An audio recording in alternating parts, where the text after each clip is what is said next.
Open. Data centers don't have a capital problem anymore. That's the sentence I keep repeating to sponsors who send me decks with 200 megawatt campuses, 18-month pro formas, and a footnote that says utility coordination underway. Capital is not the binding constraint. I have conversations every week with LPs, co-investors, and developers who are staring at entitled sites, committed equity stacks, and signed lease letters of intent, and the project is functionally dead because the utility queue puts interconnection 42 months out, sometimes longer. The RSM analysis published earlier this year named it plainly: we have entered a power-constrained era for data center real estate. That framing is correct, but it understates the structural shift. This isn't a temporary bottleneck that clears when PJM or ERCOT catches up on transmission planning. This is a fundamental reordering of who holds leverage in the data center development stack. It used to be the land basis and the entitlement timeline. Now it's the megawatt. And if you're still underwriting data center deals by running a cost per square foot model without a defensible power procurement strategy on page 1, you are pricing the wrong risk. The data layer. Let me put numbers around this because the anecdote is easy to dismiss. PJM interconnection, which covers 13 states from New Jersey to Illinois and represents the largest competitive wholesale electricity market in the world, had a queue backlog as of their 2023 interconnection study that exceeded 1,200 gigawatts of requested capacity waiting for grid access. That is not a rounding error. MISO, which covers the upper Midwest, reported similar congestion. ERCOT in Texas, which moved faster than most ISOs historically, is now seeing industrial load interconnection timelines stretch to 24 to 36 months, even in its more favorable permitting environment. On the demand side, Goldman Sachs research published a note in April 2024, projecting that data center power consumption in the United States will grow approximately 160% by 2030, from roughly 17 gigawatts today to around 47 gigawatts. McKinsey put the figure even higher in their infrastructure build-out scenario, estimating the sector could consume up to 35% of all new U.S. power generation additions through the end of the decade. The International Energy Agency corroborated those trajectories in their 2024 electricity report, calling out AI compute as a primary driver of load growth that transmission infrastructure was not built to absorb at this pace. Now layer in the transaction market. Green Street's data center coverage flagged in early 2024 that the hyperscalers, Microsoft, Google, Amazon, Meta, have collectively announced over $200 billion in capital expenditure commitments tied to AI infrastructure through 2026. The constraint isn't on the demand side. Microsoft alone has disclosed multi-gigawatt lease pipelines. The constraint is execution. JLL's 2024 Global Data Center Outlook noted that Northern Virginia, still the single largest data center market in the world by megawatts, has effectively exhausted available power capacity in several of its core submarkets. Loudoun County, which houses the majority of that stock, is no longer the default answer when a hyperscaler calls their broker. Developers are being pushed to secondary markets: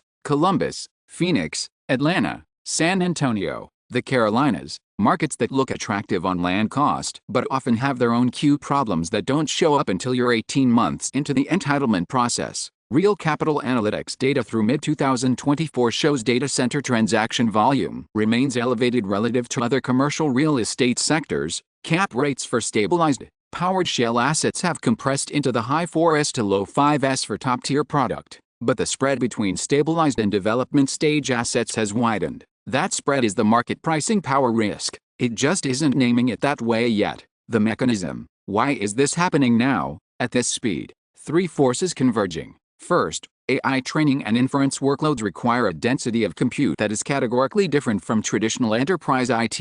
A hyperscale data center built for cloud storage might run at 150 to 200 watts per square foot. A facility optimized for GPU clusters running large language model training can require 400 to 500 watts per square foot or more. NVIDIA's H100 and the successor Blackwell architecture pull dramatically more power per rack than the CPUs that defined the prior generation of data center design. The power per megabyte calculation has been fundamentally rewritten, and the grid was not designed around it. Second, the transmission infrastructure in the United States is aging and underfunded. The American Society of Civil Engineers gives U.S. energy infrastructure a C-.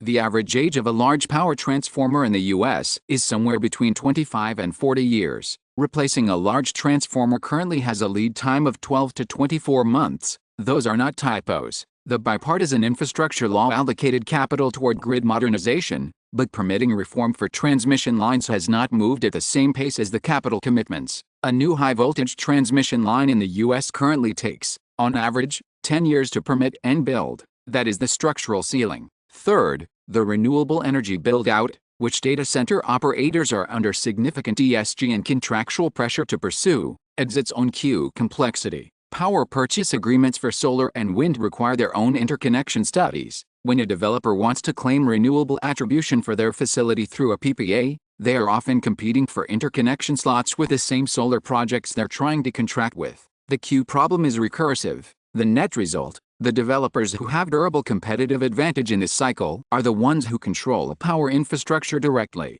That means owned or long-term leased utility substations. That means co-located generation, gas peaker plants, backup that functions as primary, distributed nuclear when it becomes available. That means deep relationships with specific utility territory managers, not just a broker who says they know somebody. QTs, Equinix, and Iron Mountain's data center platform have all publicly discussed power procurement as a top 3 strategic priority. The build-to-suit developers working directly with hyperscalers, the Lanciums, the Track AI-type platforms, the merchant developers in the Carolinas and Ohio, they're all structuring around power-first site selection, where mid-market capital fits. Here is where I spend most of my time on this thesis, because the hyperscaler campuses are not the opportunity for capital moving sub $100 million.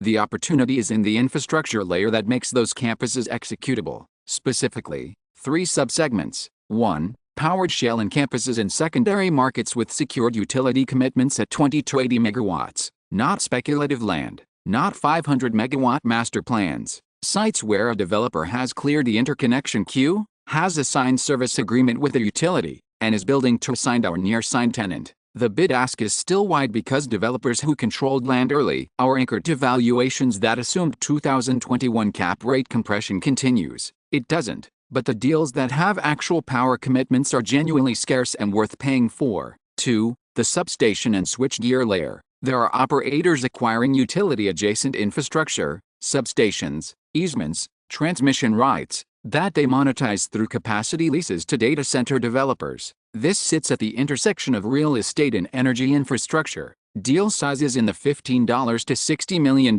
range. The capital structure looks more like infrastructure equity than traditional real estate, longer hold, lower leverage, inflation-linked escalators, EBITDA multiples rather than cap rates. This is where I'm seeing the most interesting risk-adjusted entry points because the buyer universe is smaller. Most real estate capital doesn't know how to underwrite a substation lease, and most energy infrastructure capital isn't staffed to originate at this size. 3. Preferred equity and structured credit to developers who have power but need to bridge to construction close. The equity gap on a 40 megawatt facility in a secondary market can be $20 to $40 million.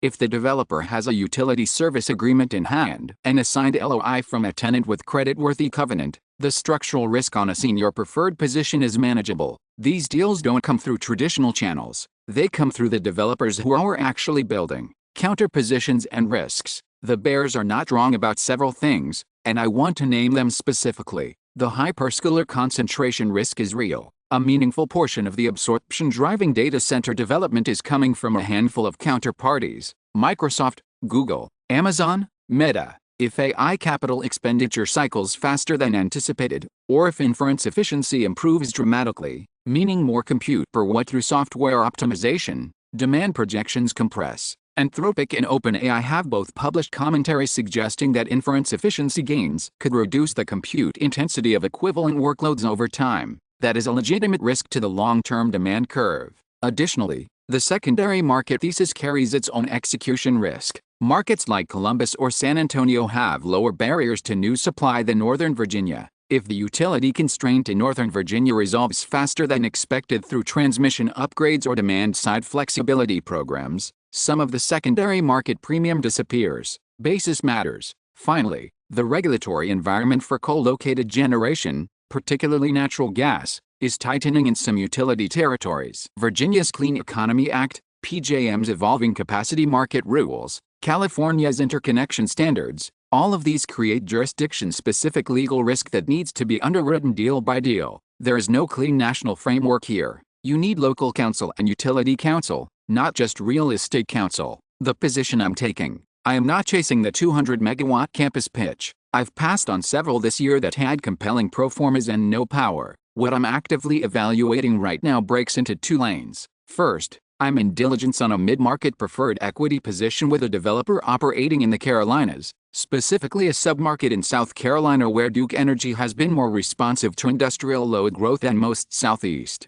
utilities. The developer controls the substation relationship and has a signed service agreement for 36 megawatts with expansion rights to 60. The tenant LOI is from a colocation operator, not a hyperscaler directly, but the covenant is solid and the structure gives me downside protection at a basis well inside replacement cost. Second, I'm in early conversations with an operator who is aggregating utility easements and substation positions in MISO territory, Illinois and Indiana specifically. The thesis is infrastructure monetization through capacity leases to developers who have the tenant but not the power. This is a longer duration hold, 7 to 10 years, but the cash yield profile and the strategic value of controlling that infrastructure as AI build-out continues is compelling to me at current entry multiples. In both cases, my diligence starts with a power procurement strategy, service agreement in hand or a clear, documented path to one, interconnection study status, utility relationship depth, everything else,